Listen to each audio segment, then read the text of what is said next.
Yeah, I think just, going back to Saturday, obviously proud of the guys, the way they came out and played right from the start, got a good lead and really a little bit of a lull again there in the second half, but turned it on again on the fourth quarter. So just proud of how they finished. Great atmosphere there at Nippert, homecoming. It was awesome to see everybody in red and for us to be able to go out and get a great win. That was obviously huge too. And, it just keeps us going. And now it leads to this week, a tough opportunity for us to go to Utah and play one of the hotter teams, I think, that's out there, especially them playing at home. They do have an outstanding home field advantage in that stadium. And, Coach Whittingham's been there a long time. I think it's 21st year as the head coach and has implemented a lot of great ball there over the years, especially defensively. I think they're kind of known for that. This year, they have an outstanding offense, and they're able to run the football. They keep a lot of pressure on the defense, and I think obviously it'll be a tough challenge for us. But we're looking forward to it. We're excited about it. And got to have a great week of practice. You talk about their offense, Devin Dampier. There have been a couple games earlier where it felt like you didn't mind if the quarterback ran around a little bit because you thought you could still contain them. Is Dampier different in a guy that you let him run around a little bit, you could see some of those 60, 70-yard touchdown runs? Yeah, I think he's certainly an outstanding football player, and it's part of what they want to do. It's not like, I think about Central Florida a couple weeks ago where, they're dropping back and then he's going to scramble to get these yards. These are called Q-run plays, and you better have your defense set up to handle that. If you're not, it's going to be a long day. I think. And it doesn't matter if it's Dampier. It could be the freshman who had an outstanding game this past week too. I mean, maybe as good a half as we've seen all year in college football. Close to 400 yards on one side and negative 18 on the other. I mean, that's unheard of. And part of that was the quarterback run. I mean, second play of the game broke off a 63-yarder. I mean, so you have to be able to have a bunch of guys around the box, and therefore when you do that, you're maybe more susceptible to a pass. And so I think that's where the pressure they put on you, and it's obviously going to be a great challenge for us. It sounds like they're going to start Dampier, but you mentioned the other guy. Yeah. How does that affect your preparation? Are the two similar, or what did you see out of both? Yeah, I mean, I don't think they change a whole lot. I mean, that's part of their offense, of how they're running their offense. It's going to run through the quarterback. They want to run the football a lot of different ways, put stress on the defense. And obviously, Dampier is their guy, and if he's healthy, then we anticipate him playing. And, but now for them, they got to feel really good about the fact that, hey, they got another guy they can put in there and had an outstanding game. I think it was the Big 12 Player of the Week this past week. So, but I think, it's what they do scheme-wise. You just have to defend that whole offense. First time this year against what most of the metrics say is a top 10 defense. What are the challenges? They have a high stop rate. They're good at getting 3 and outs. Yeah. What are the challenges? Because you guys have shown if you can get that first down, that things really start to snowball for you. Yeah, I mean, it's a great defense we're playing. You mentioned the metrics, and just look at some of the stats and then turn the film on and it backs it up. I mean, they're very stout. They have 2, tall, strong defensive ends on the edge. I think one of them maybe one of the top sack guys in the country. The other one, I mean, he runs like a linebacker, and then some 2 big linebackers on the inside as well that can move. And then some outstanding DBs, and they put pressure on you. I mean, I'm watching the Colorado game, and, I felt like they pressured them all night, and they lived in the backfield. So they constantly put pressure on the offenses, and you have to do a great job of trying to stay on the sticks and not getting in those long yardage situations, because if you do, then they got you. And I think, part of that is playing clean football. I think, in this environment, it'll be a challenge anyway because it's going to be loud, for your offense. And for us, very similar probably to our first game against, at Arrowhead, how loud that was. So, so you have to stay on the sticks. You have to stay where you can get those down and distances manageable.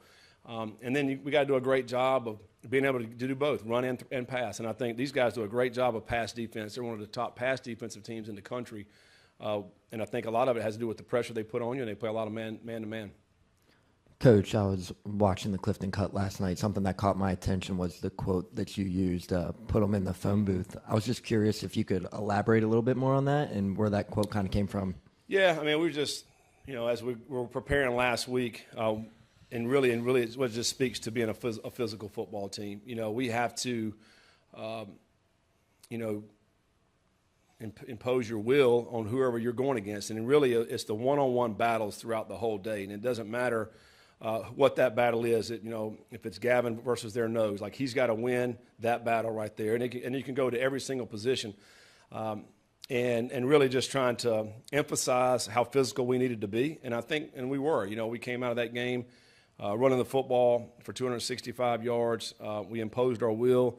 And I think that's what kind of game that was last week. Now this week you're playing a team, I think, played the same way as we tried to play last week. I think they're a very physical team. They obviously want to run the football, play great defense. I mean, this is a team like how we wanted to play last week. And so, this is going to be a very physical contest as we play this week. And, and I think that's what we have to be able to prepare for as we practice this week. Scott, looking at what Tawee Walker being the physical bulldozer of a running back that he is, and then Evan Pryor, who can hit a home run at basically any play, was this the vision that you had for these two running backs to really complement each other as this season has gone on? You guys have won 7 straight games. Yeah, I think so. There's been a lot of questions, especially early on. I remember Scott asking a bunch of running back questions the first couple of weeks. I mean, and I think this is kind of how we envisioned it. You got a guy who can run right through you and impose his will. He's had some great tough yardage runs. The 4th downs this past week was huge. I mean, running through these guys. And then you have a guy you can bring in, Evan, who can run around you, who can catch the ball out of the backfield. And I think you want to keep those guys fresh. And anytime you can rotate those guys, it is hard for the defense. And so, what we thought was going to happen, that's just kind of how we would envision this. And it's been fun to watch those guys work. Any update on Evan? No, not yet. I think he'll be listed probably as out as we head to tomorrow. Obviously the first time you got to release that. So, we'll see how he is and how he continues to progress throughout the week. So, Chance after him then, or one of the younger guys? Yeah, maybe? you got Manny, you got Chance, you got Zion. I think all 3 of those guys could be viable options for sure. As we go throughout this week and practicing, we'll see where we're at with those guys. But I think all those the other guys are similar to Evan. In fact, that how they're speed guys, they're quick, they're a different style of running compared to Tawee. What about silent cadence? It's probably going to be pretty noisy there. I don't know if any place is going to be noisier than Arrowhead, but it does get loud there. It so does. Here. Yeah, we'll prepare for that. One good thing about having the indoor here, we can really crank up the volume in there, and it can be deafening in this building. So that's how we'll practice the next couple of days here for Tuesday and Wednesday practices, and turn that up and work our silent cadence. It's still, communication will be really key offensively. And watching them on film, I think, Texas Tech early in the year didn't use a silent cadence, but they had, I think, 7 false start penalties maybe. Colorado this past weekend, they did not use the silent either. So, I've seen guys use it. I've seen guys not use it. We'll prepare for the worst and hope for the best. Is there advantage to having done that at a game in Arrowhead that was deafening? Yeah, absolutely. It'd be hard to be louder than Arrowhead was that night. That was as loud as a stadium as I've been, maybe top 2 or 3 that I've been into. Great environment. So, and there's a lot of, things about that game that will help us as we head to this week in this game. Scott, the news just came out a couple minutes ago. Antoine Peak was named a semifinalist for the Jim Thorpe Award. Could you just walk us through his journey, obviously becoming a walk-on to a key starter for this team, now to see all of his hard work could pay off? Could you just elaborate on that a little bit? Yeah, I mean, I think, Antoine is a hard worker. We want to be a program where you have to earn everything, and he exemplifies that. I mean, he has earned everything, literally, from a walk-on to earning a scholarship to earning a starting position to earning playing time. And then to earning the respect, I think now that he is warranted. He is a headhunter. I think he's a very physical tackler, and he does a great job of punching the ball out. I mean, he's been doing that his whole career. But I also love the fact that he is a humble person. He doesn't say a whole lot. He just works his tail off, and I really appreciate that about him. And you can count on him. I mean, his consistency has been incredible. Scott, when you look at the drive that puts you up 34-20 after Baylor comes back and makes a 1-score game, Brendan hits Noah Jennings' crucial third down, and then you just run the ball straight down their throats. What does it say about the Sorsby to Noah Jennings play, the trust that you have in Sorsby to make that crucial throw, and then just the ability to wear a defense down with running the football and put the game away? Yeah, it was a huge drive, obviously, because that was a tipping point, I think, in that game. You know, we're up 7 points. They got the momentum, and also I think we had a penalty, so it's 2nd and 18, or it was long. Sorsby takes off running and gets about 6 or 7 yards, and then Noah makes the third down catch there, which was a huge play for us to keep that drive alive. And I think once we hit that first down, all right, now let's go. Let's start running the football. 2 things. Let's run that clock down, and then let's get this drive down to the end zone. And I think we just kind of imposed a will on that drive, and was able to take it all the way down. I thought we had some really, really good drives throughout the game, even in early in the game as well, where, you know, it's 10, 11 play drives where we're occupying the ball, keeping our offense off the field, you know, running the football. I thought our guys did a great job, and really hats off to the offensive line. Our offensive line has gotten a lot of accolades this year. You know, maybe not as much in this past game, but I thought they played great. I thought they blocked very physically and imposing their will on these guys, and then obviously Tyree and Evan, you know, running hard. Going back to where you're playing this week, Rice-Eccles Stadium, it hosted the 2002 Winter Olympics, and it's going to host the 2034 Winter Olympics. Do you ever think about, when you're playing in a venue like that, the significance and the historic events that it has held? Do you ever think about that? No, I really hadn't thought about it. You know, I haven't spent a ton of time out there. I've been to the stadium and never played a game there, but we went by there on vacation one time, just kind of stopped in. This is probably 8 or 10 years ago. Thought it was pretty cool. And then 2 years ago, we go play BYU. We're staying in Salt Lake, so we were able to go by the stadium there. You know, but that's pretty neat that they've been able to host events like that. And I know this stadium, you know, looking at it on TV and obviously reading about it, how loud it is and how much of a home field advantage it is for Utah. Certainly, when you think about Big 12 venues, there's some great venues that we all get to go play at, and some awesome atmospheres, and this will be one. Back to running back momentarily. Tyree is a guy that's also seen games with 23, 24 carries.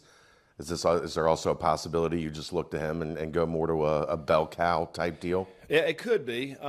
You know, I think certainly, you know, want to keep him fresh. You know, but if it comes to that, I think he can handle it. You know, I think coming into this year, even when we recruited Tyree, it was a deal where, you know, he's even said it. I don't need to carry the ball 25, 30 times. You know, I don't need to have that to be happy. You know, I want to just come in here and do what I can to help the team. And so, but I do think if you get in a situation in the game where, man, he's running the ball hard, let's just keep handing the ball. We could do that with him. I think he's certainly that kind of back. You think about a guy who's, you know, close to 220 pounds and a load. And certainly if you're hitting on that'd be something that we could lean on. You were in Provo 2 years ago. Your teams seemed to be in pretty good fourth quarter shape. Are you feeling good about the conditioning with the altitude and all that stuff? Yeah, I think so. I think, you know, I'm glad we went out there and played 2 years ago because it was a Friday night, same time that we're going to play this game. I thought we, you know, played well enough to go win the game. You know, we made too many mistakes at BYU 2 years ago. We had a pick six early in the game. We had a muff punt. You know, some things that obviously hurt us, but we were right there in that game, had an opportunity. And I thought we played with great energy that night. You know, so I think, you know, it's kind of staying in the same hotel, so kind of been there, done that now. And I think we'll tweak a little bit of the things, but I think we'll be in good shape for this. Coach, looking down at the game notes earlier today, I realized that the note said Cincinnati's tied the Big 12 record with 7 straight games of two passing touchdowns, only 1 or fewer sacks. What does that say about the job this offensive line has done and then Brendan's ability to stay consistent throughout this season? Yeah, and, you know, it all starts up front. Our guys, you know, with Gavin and the rest of the boys, I mean, I think they've done a great job. You know, and then the quarterback's done a great job of getting rid of the football when he needed to or taking it down and running when he needed to. I think he's done a great job with the checkdowns as well because that's huge. You know, okay, it's not open down the field. Where can I check this ball down to a tight end or running back? That's been very, very beneficial for us. You know, this will be the biggest challenge we've had. This team's coming off of I think they had 7 sacks last week against Colorado. You know, they're going to continue to put pressure on you, and so this will certainly be a challenge. You know, number 90, I think, has got 9.5 sacks. Number 0, the other defensive end, the guys are going to put pressure on you. So, yeah, I mean, this will be a great challenge for us, and, we'll see where we're at after this game. You mentioned the check downs and making the smart play. How much better has he been at throwing the ball away, like living to fight another down? Because it seems like there have been quite a few throwaways where then the next play ends up being a big play. Yeah, and I think that goes back to what we've been really harping on is taking what the defense gives us, and if it's not there, then, hey, throw it away. We can't, sometimes the defense wins. Sometimes they play great defense, and when that happens, let's go to the next play, because then the next play may be our play that we get the first down.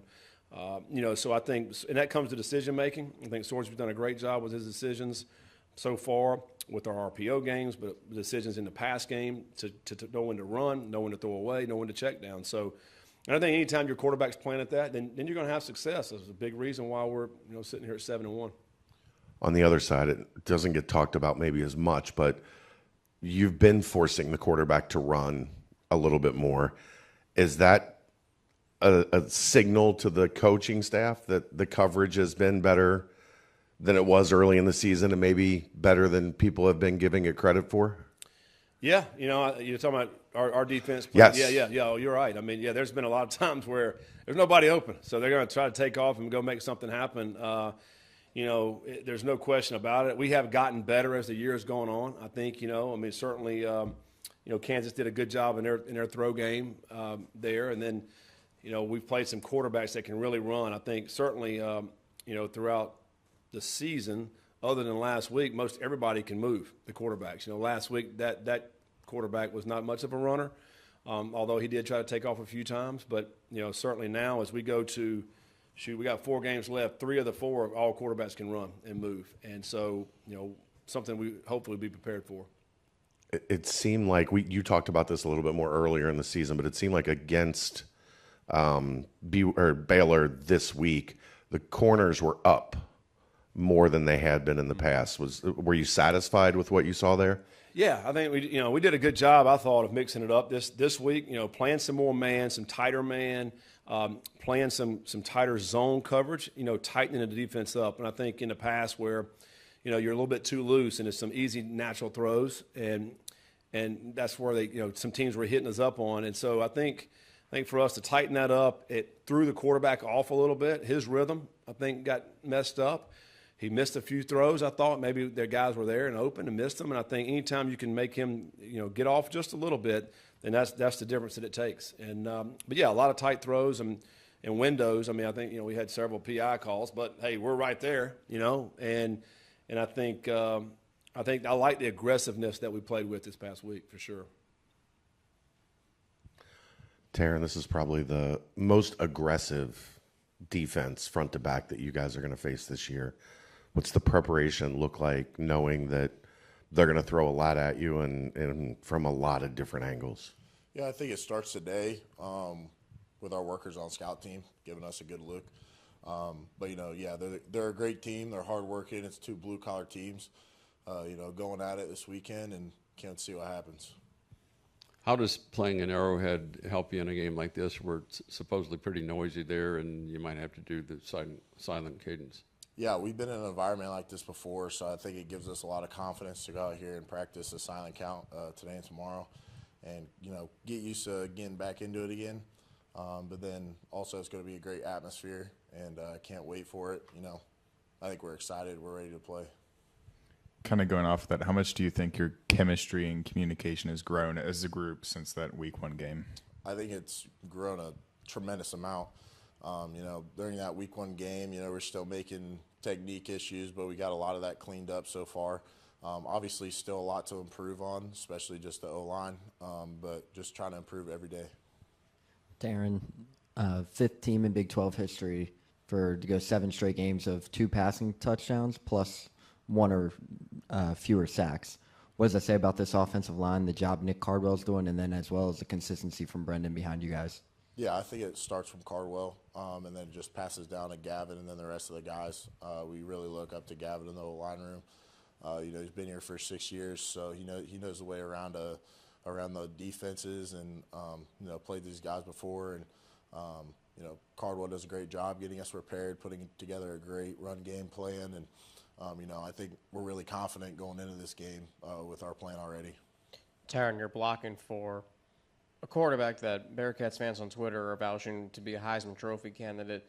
From your perspective, how much command does Brendan have of not just the offensive line but the entire locker room right now?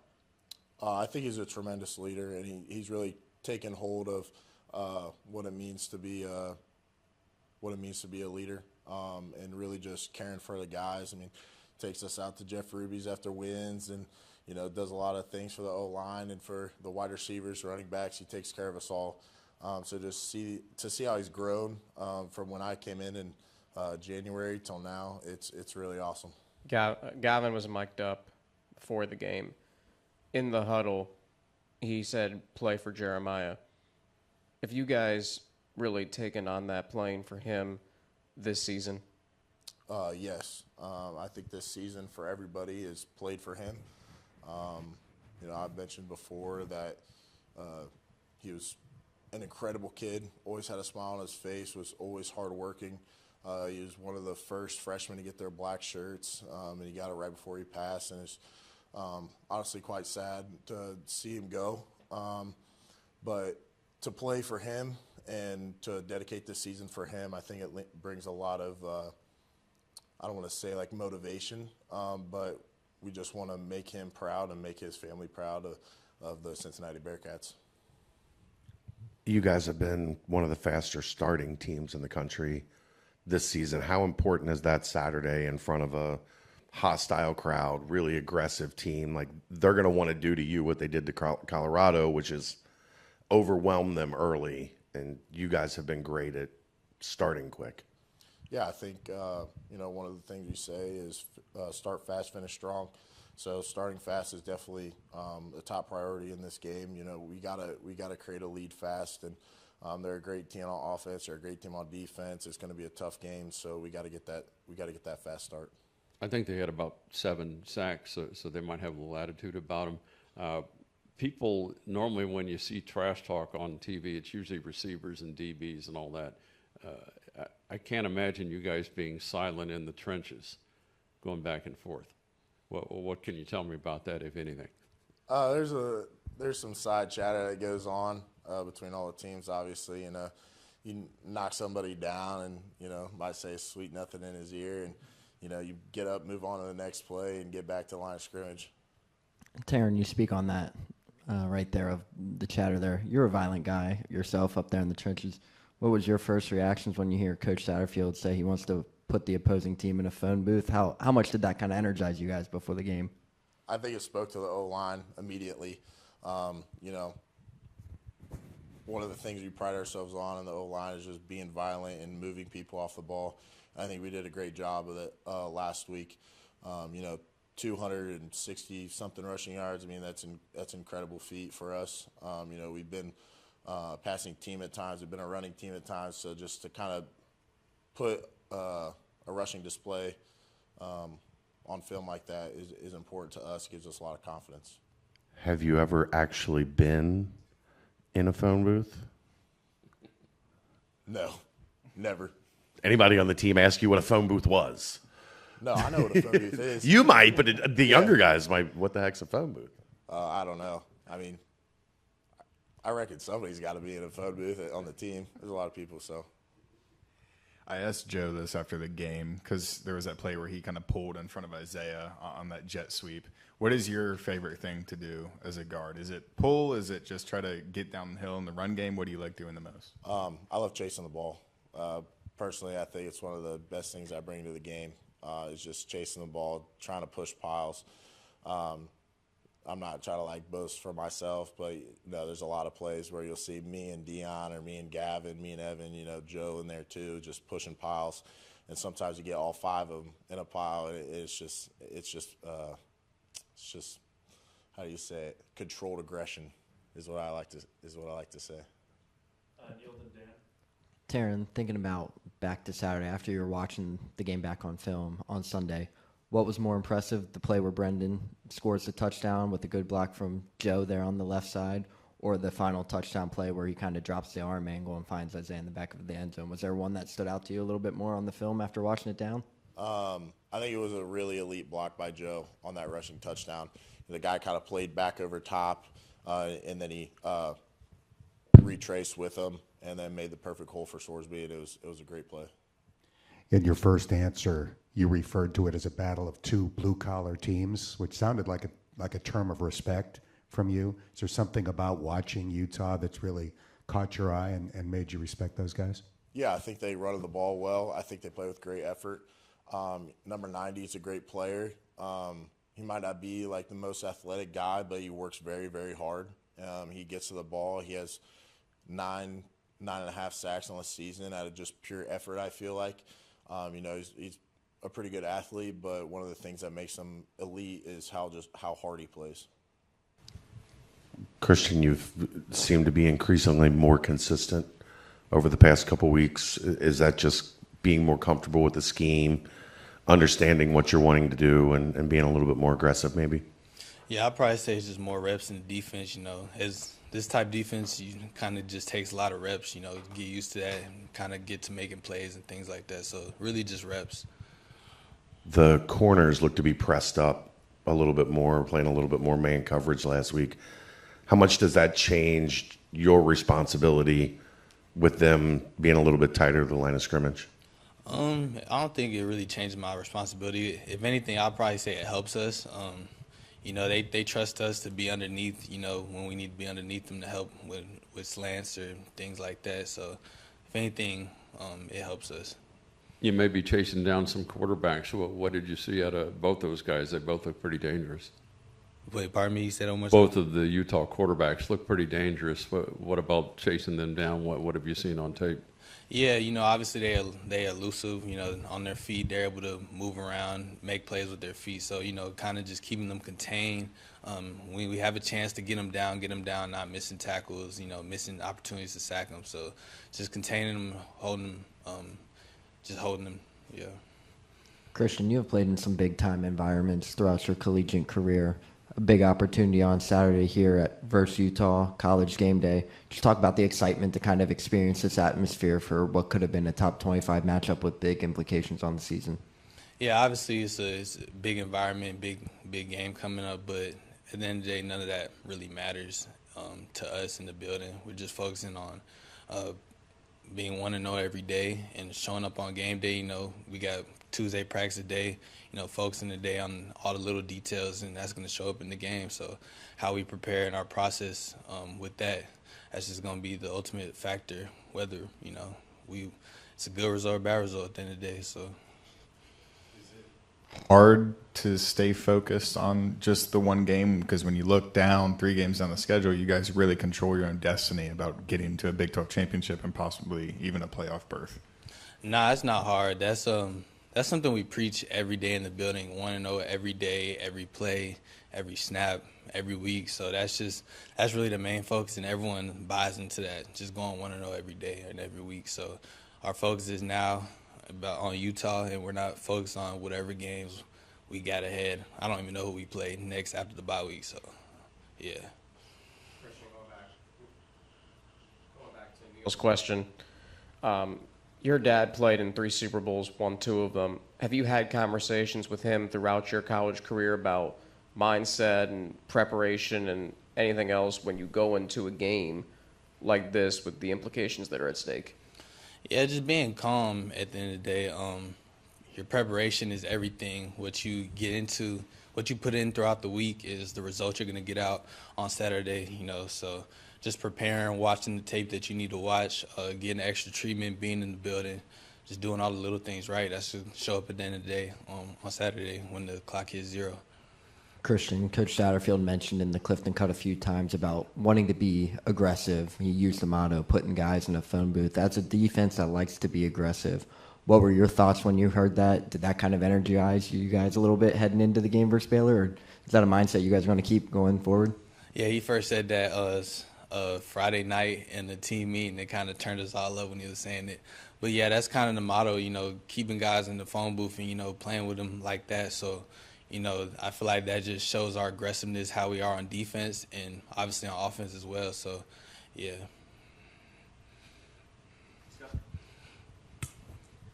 Do you feel you guys, from the first game to now, defensively, for lack of a better word, a little more chippy, maybe aggressive?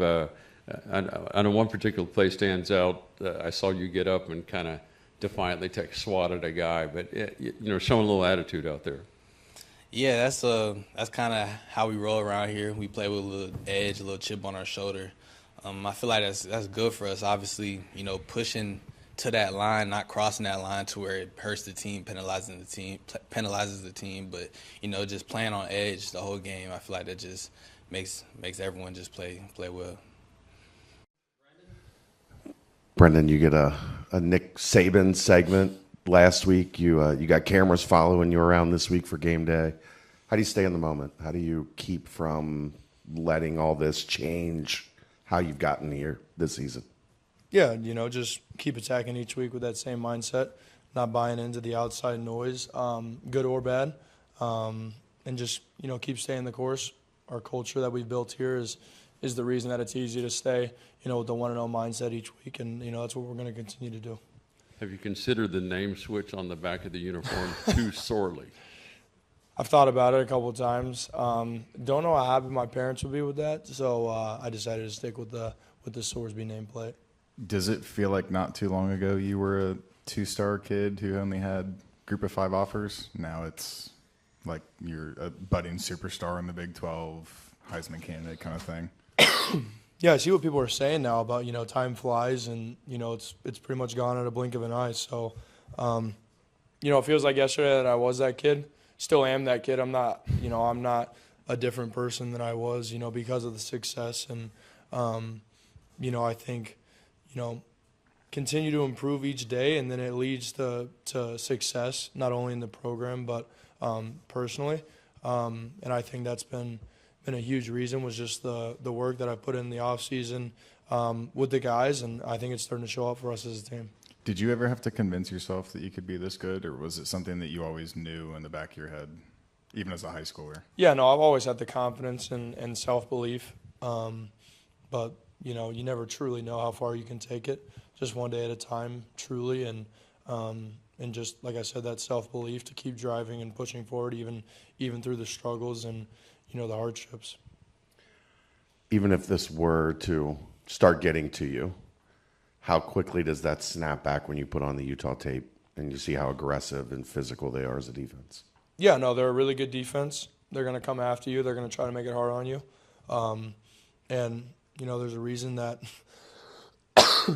that they're the team that they are, and they've had the success that they've had. So it's going to be a tough challenge for us, but we're excited for it, and we're looking forward to going on the road and in a really good atmosphere. If Evan Pryor is for sure out, how does that affect what you guys do? I mean, we got some guys that can step up, and obviously Evan's a great player, and he's not just one of those guys that you can just replace really easily. But we got to find a way to continue to press forward as an offense. Whenever we have guys that go out or get bumps and bruises, we got to find a way to push forward. But we will. I'm confident we will. Brendan, you look down, you see 7 straight games of 2 passing touchdowns, 1 or fewer sacks allowed by this offensive line. What does that say about this team, the program, the culture that's being built, and the confidence you have within this team heading into Saturday? Yeah, I think it's just our entire team trusting each other from the offense to the defense to special teams, and just all 3 phases. Just, I've said it before, we don't have to score on every drive. Obviously, the goal is to score on every drive, but we have a great punter that can flip the field, and then a defense that can get them off the field and get us right back on. So, and then the big boys up front keep taking care of me. And that's a huge reason for our success as well. If we keep taking care of the football and doing what we do, we'll like what the result is at the end of the week. But that starts yesterday and today and tomorrow, and just the process throughout the week of how good can we get throughout the week to go be ready for our game on Saturday. 10:15 start, 8:15 out there. What does that day look like for you, and how hard is it to keep your brain from going crazy on you with having to kill that much time? You get to watch a lot of football. That's one positive of it. You get a nice nap during the day. That's another positive. And then, I like to stay up late anyways at night, so I'm not usually playing football at 10:15, but definitely got no choice this week, so I'll be ready to go, and I know the team will be ready to go as well. Just one nap, or is it a multiple nap? We'll see what happens, Chad. You never know. It could be multiple short naps, and then wake up, watch a little bit of football, take another nap. Could just be one long nap where you're dreaming and stuff. You catch that REM cycle.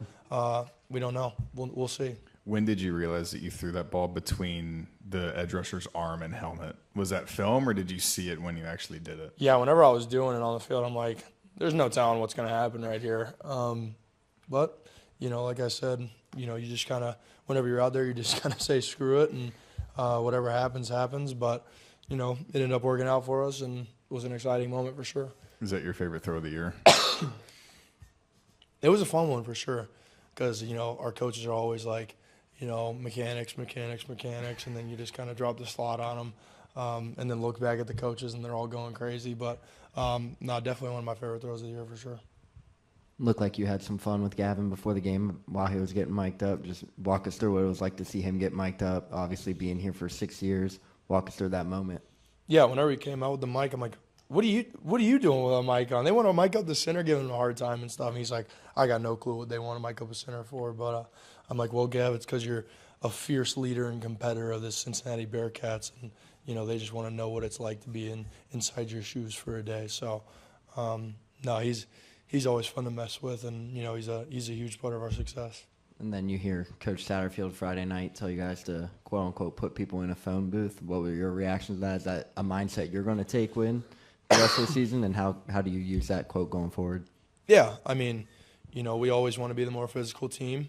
And I think that's what we've, kind of embodied is that we're going to be, kind of that underdog mindset, and we're going to have to go out physical and out tough people.